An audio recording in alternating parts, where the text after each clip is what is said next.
about to get my booster shot and do it publicly. That's because the Food and Drug Administration, the FDA, the Center for Disease Control and Prevention, the CDC, looked at all the data, completed their review, and determined the boosters for the Pfizer vaccine, others will come later, maybe, I assume, but the Pfizer vaccine are safe and effective. They've had all the data they need. And last week they laid out who is eligible for those boosters for now. You're eligible for a booster if it's been 6 months since your second Pfizer shot, and if you fall into one of these categories.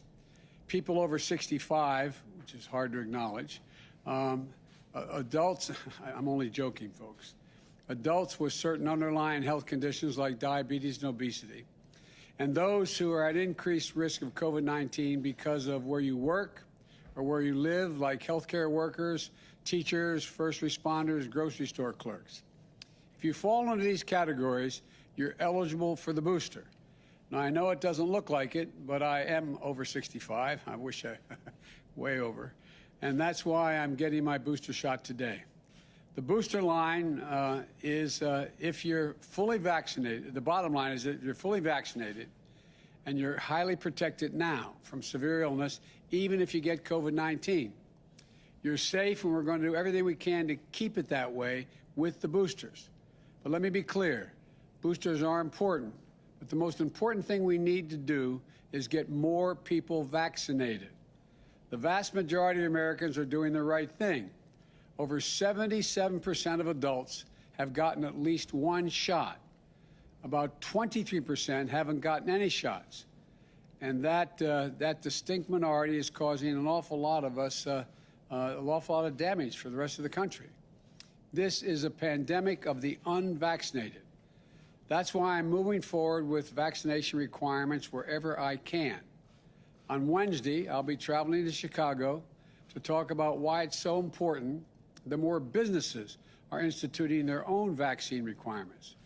We know that to beat this pandemic and to save lives, to keep our children safe, our schools open, our economy going, we need to get folks vaccinated.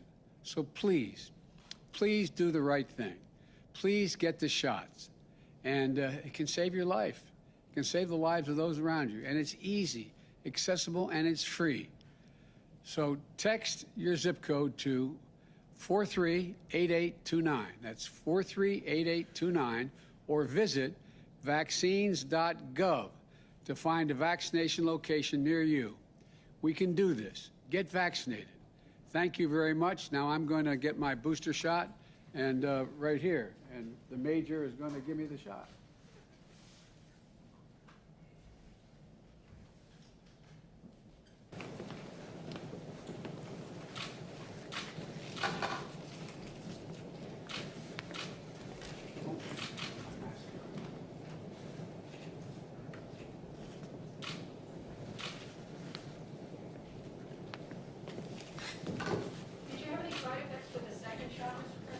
No, I haven't any side effects the first or the second shot, thank goodness. I don't anticipate one now, but we'll see. Is that high enough for you? Okay.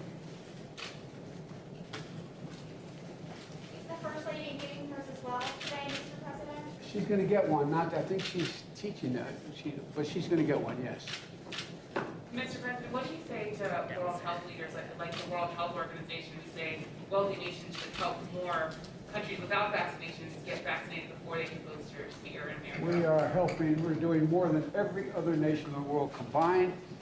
We're going to have well over 1,100,000,000 shots, and we're going to continue going. We're going to do our part. We've also given a great deal of funding to COVAX, which is the vehicle that does this. So we have plenty of opportunity to make sure we get everyone in the world to play our part, the largest part in the world of getting everyone vaccinated. How many Americans need to be vaccinated for us to go back to normal? Like, what is the percentage of total vaccinations that have to be deployed? Well, I think, look,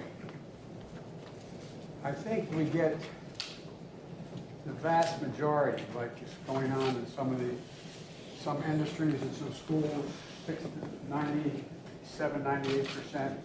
I think we're awful close. And but I'm not the scientist. I think, but one thing for sure, a quarter of the country can't go unvaccinated, and us not continue to have a problem. Any progress on a reconciliation deal today, Mr. President? How close do you think you are? You know me, I'm more an optimist. I think things are going to go well. I think we're going to get it done. And I have meetings tonight, tomorrow, and for the next little bit. What does it take for your agenda and your presidency with what's happening on the Hill this week? Victory is what's at stake. Mr. President, how would you define success this week legislatively? How would you define success legislatively by the end of this week? Well, it may not be by the end of the week. I hope it's by the end of the week. But as long as we're still alive, we got three things to do: the debt ceiling, continuing resolution, and the two pieces of legislation. If we do that, the country's going to be in great shape. Thank What's you. your message to Democrats as you have these calls? What's your message to Democrats, Mr. President? Mr. President, will you go to the border?